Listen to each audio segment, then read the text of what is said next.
Good morning to all of you. Welcome to Legal Matters by Sai Babu Sunkara. ఈ వీడియోలో మనం ఒక నేటి పరిస్థితి ఈవీఎంలు హ్యాకింగ్కి గురవుతాయా కాదా, can they be hacked or not? Election Commission will definitely say, already it has said no, but the allegations are that they can be hacked. మీరు నిన్న వార్తలు చూసే ఉంటారు, టీవీలో కూడా వచ్చింది, ప్రసార మాధ్యమాల్లో అన్నిట్లో వచ్చింది. Elon Musk, he has clearly, he posted in his tweet, Twitter అయిందే ఇప్పుడు, he has posted that counting of votes should not be done through EVMs because they can be hacked. Immediately supported by Rahul Gandhi. EVMs are becoming black boxes. రకరకాలు వస్తుంది. దీంట్లో చాలా మందికి doubt వస్తుంది, can EVMs be hacked? So it is a $1 million question. దానికి pro against రెండింటి గురించి ఒక ఇన్సిడెంట్ జరిగింది. చాలామంది దృష్టిలో ఉందో లేదో నాకు తెలియదు. June 4th కౌంటింగ్ బాంబేలో ఒక ఇన్సిడెంట్ జరిగింది. దాని మీద let us discuss as a case law. Actually, Varnai police of Bombay, North Bombay, they registered a case against Mr. Pandilkar. Mr. Pandilkar, they registered a case against Mr. Pandilkar under section 188 of the Indian Penal Code. 188 IPC కింద case ఇచ్చారు. దేనికి అంటే because he went to the counting center with mobile phone. He operated the mobile phone. ఇక్కడ allegation ఏంటంటే he used the mobile phone to generate OTP to open the VVPAT or electronic voting machine. ఇది allegation. అసలు base line ఏంటి?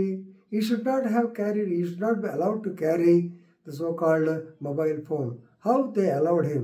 Because a candidate, Northwest candidate, 48 votes తో గెలిచాడు. He is the brother-in-law of Eknath Shinde Group Shivsena MP, that is Ravindra Vaikar. So MP గారి అంటే గెలిచిన తర్వాత Shiv Sena party, అంతకుముందు కూడా అదే పార్టీ అయి ఉంటాడు. సో అతను కాబట్టి మరి కౌంటింగ్ ఆఫీసరు, రిటర్నింగ్ ఆఫీసరు, అక్కడ 3 types ఆఫ్ ఇదే సెక్యూరిటీ రకరకాలు ఉంటారు. ఏం చేస్తున్నారో ఎవరికి? Failure of the police, failure of the returning officer, failure of the ఈ ఆపరేటర్. దీంట్లో ఇంకోటి ఉన్నాడు, డేటా ఎంట్రీ ఆపరేటర్, ఎన్కోర్ అని ఈసీ వాళ్ళకి ఇచ్చింది, అతను కూడా ముద్దాయి కింద చేశారు. Not only this Pandilkar, and another person is Dinesh Gaurav. He is Encore data entry operator. దీనివల్ల ఏంటంటే జనానికి ఏదో జరిగింది, ఇతను మొబైల్ ఫోన్ యూజ్ చేయటం, ఓటీపీ అంటాం, ఆ పక్కన గౌరవ్ అనేవాడు ఏదో చెప్పడం, దాంతో జనానికి అనుమానం వచ్చి they have reported the matter. So ఇదంతా ఇప్పుడు ఎమ్మటే జరగల. ఈసీకి రిపోర్ట్ ఇచ్చిన తర్వాత ఆ ఈసీ వాళ్ళు మొదట్లో అబ్బాయి ఈవీఎంలు హ్యాకింగ్ గురిగావని చెప్పిన తర్వాత ఎనీవే పబ్లిక్ అప్రూవల్ వచ్చింది కాబట్టి now a case has been registered against them. Right, now case ఏంటి అంటే సెక్షన్ 188 ఏంటి? సో ది అలిగేషన్స్ ఏంటంటే P means Pandilkar used the mobile phone on 4th June to generate OTP to unlock the EVM. Right. But CA, Inspector of Vanrai PS, he says, we registered the complaint definitely for using the phone, that is for disobedience. Section 188 అని చెప్పా కదా. 188 ఏం చెప్పుద్ది? Disobedience to an order lawfully promulgated by a public servant. So మిగతా the rest is only theoretical fault.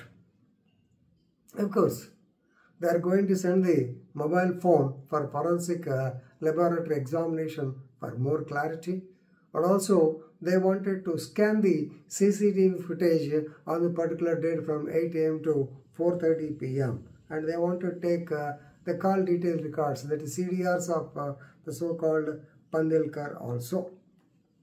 ఇది case. ఇక దీని మీద EC, election commission, they also dismissed the claims that EVMs can be accessed through OTPs. ఇది కాదయ్యా, ఇది ఫిజికల్గా జరిగేది అనేది కొట్టుకుంటా ఉన్నారు, నెత్తి కొట్టుకుంటారు. EVMs are stand alone machines. Please remember, they are non programmable and no wireless communication capability. So కాబట్టి మామూలుగా ఈటీపీబీఎస్ అంటారు కదా, counting of electronically transmitted postal ballots papers. It will be done physical forum. So don't spread rumours అని news పేపర్స్కి ఒక advice కూడా పడేశారు.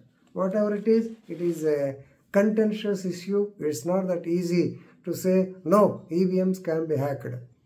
Easy అదే చెప్తుంది, but as elder people we can't say, because Elon Musk అంత ఈజీగా మాట్లాడ్డు. అతను ఏం తక్కువడేం కాదు. ఇది డ్రైవర్లెస్ కార్స్ చేశాడు, స్పేస్ ఎక్స్కి జనాన్ని పంపించినవాడు, టెక్నాలజీ. ఇప్పుడు ఎక్స్ని ట్విట్టర్ని కొనేసినాడు. దీంట్లో నిజమెంత అబద్ధమెంతో తేల్చాలి. For the present, it has become a contentious issue. Let us see what will happen. Anyway, a case has been registered.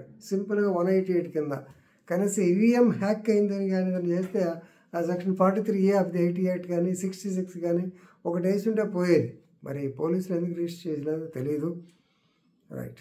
So this is the issue. Thank you.